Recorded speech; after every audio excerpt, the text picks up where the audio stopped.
Hi, this is Anita from the Dusty Roads podcast or from the blog A Bus on a Dusty Road. Today I want to talk a little bit about poverty and in particular a bit about homelessness. I know this is a subject that some people shy away from or people are not really quite sure. Sometimes we might see a homeless person on the street and try to walk on the other side of the street, or we may look at them and say, well, it's their fault that they're out here, that this is their problem. But the poverty is not always such an easy answer. It's not one of these one size fits all. It's really something which can be quite difficult in many areas of the world to explain or to understand. Investopedia, I love that word, Investopedia, said that poverty is a state or condition to which a person or community lacks the financial resources and essentials for a minimum standard of living. Poverty means that the income level from employment is so low that the basic human needs can't be met. Poverty-stricken people and families might go without proper housing, clean water, healthy food, and medical attention. Each nation may have its own threshold that determines how many of its people are living in poverty. The interesting thing about poverty is that poverty is not an exact number. A lot of people say like, oh, this person's living on less than $1 a day. Well, in some countries, $1 a day may mean that that person is, living poor, but they're not quite in poverty. In other countries, of course, $1 a day would mean that that person was in extreme poverty. So there's really, sometimes some groups or places try to set a standard and say anyone living on less than this is in poverty. But poverty is really about a person's income is so low that they cannot meet their basic needs. The study of poverty is really, it's not an easy, a saying that this is the same for every country or it's the same for every place. And, I know that we tend to, those of us that are living or, grew up, like let's say maybe in America or Europe or maybe in a wealthier community or home, we might, we're going to put our own view upon it. We're going to say, oh, that person's so poor, maybe they can't afford a latest iPhone or they just have an old flip phone, or maybe they don't even have a phone. And that might be what we think poverty is all about. But when you travel and you see the world, it's important that you understand a bit about poverty. And you can see this, really in the United States. For example, a city like San Francisco that has a lot of homeless people, and a lot of these people may still have two jobs. They might be working two jobs just to try to earn enough to be able to live.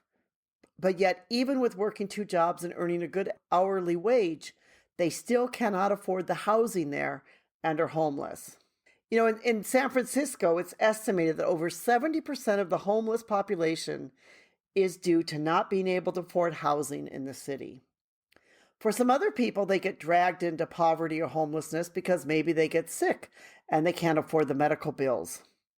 So it's not really as easy as saying that this person's in poverty because they're in drugs or they have a substance abuse problem or they're just too lazy to work. That really is not the case a lot of the times. It can be something which is much deeper than all of that. Here are the top 10 cities in the United States that are dealing with the homelessness issues. And I found this to be really, really interesting. The first one is New York City, because of course, New York City is the largest city in the United States. And New York City is said to have over 78,000 people that are homeless. And these people either live in a shelter or they live on the streets. That's a huge number because that means almost 1 in every 4 homeless people in the United States are located in either New York or the number 2 area, which is Los Angeles. Los Angeles has about 56,000 people in the city that are homeless. And I recently saw a program on this by John Oliver, and he was talking about how the city would pull the public toilets out at night so the homeless people had no place to go to the toilet. Also, unlike New York, the homeless in Los Angeles are more likely to live out on the street because there's not enough shelters for it. So you sort of have this problem. You have no toilets, you have no shelters, you have homeless people. So of course, if they need to go to the toilet, what are they going to do? You have to go on the street. Where are you going to go? Where else are you going to go? You can't just hide or hold it all night long because you want to wait until they bring back the toilets. No, you're going to have to go somewhere. The third city is Seattle, Tacoma, and they have 11,000 homeless people. They're not as high as New York or Los Angeles, but that is large because it's not like considered one of the three major cities, which is New York, Chicago, Los Angeles, and they're number 3. And also, too, Seattle, I should point out, has a lot of major corporations like Microsoft and others, and yet they have this homeless problem. Number 4 is San Jose or Santa Clara City and County.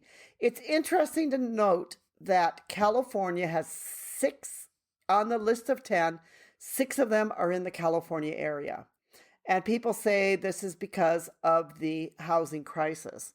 Some people said, well, maybe it's because of the weather. But, there's a lot of other places where the weather's good, and they're not on the list. I mean, go live in Florida. Go live in the South somewhere. Go live in Arizona, go live in a small town on the border of Mexico, whatever. No, it's still, there's a problem there.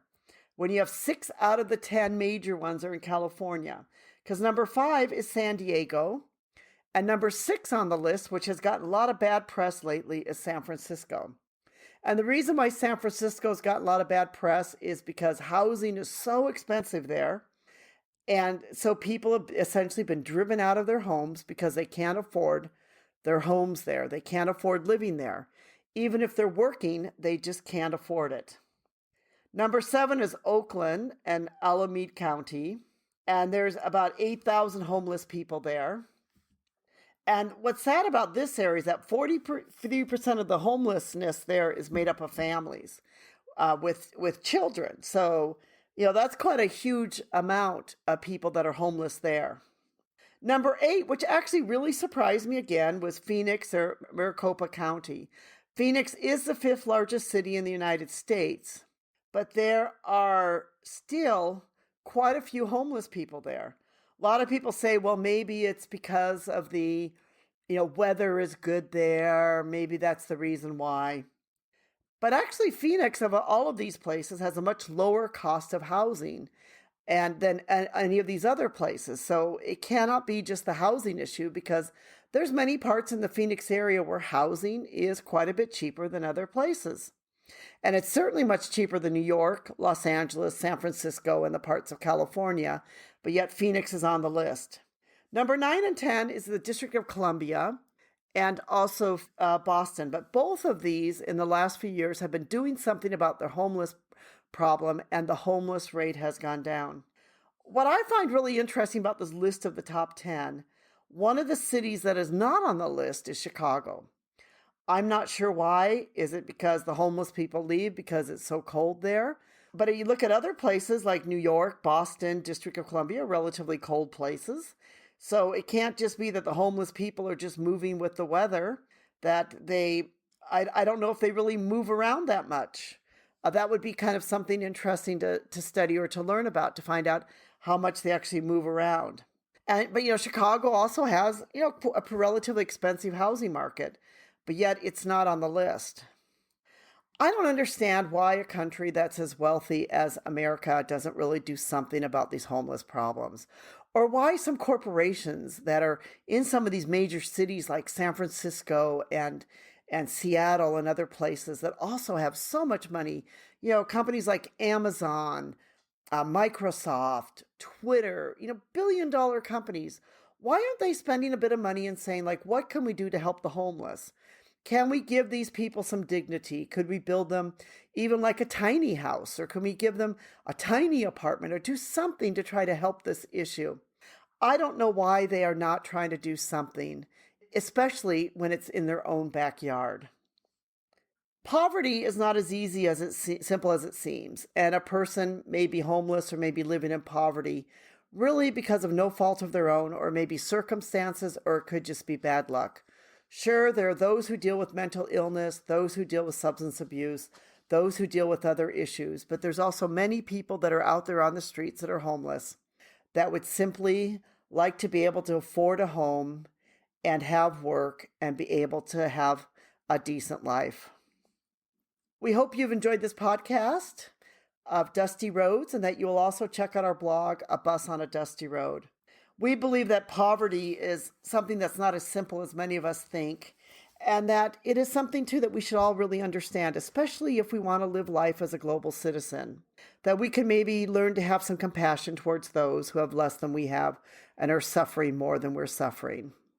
Thank you so much for listening, and we hope you'll subscribe and you'll tell your friends about our podcast, and we'd love to hear from you. Thank you so much.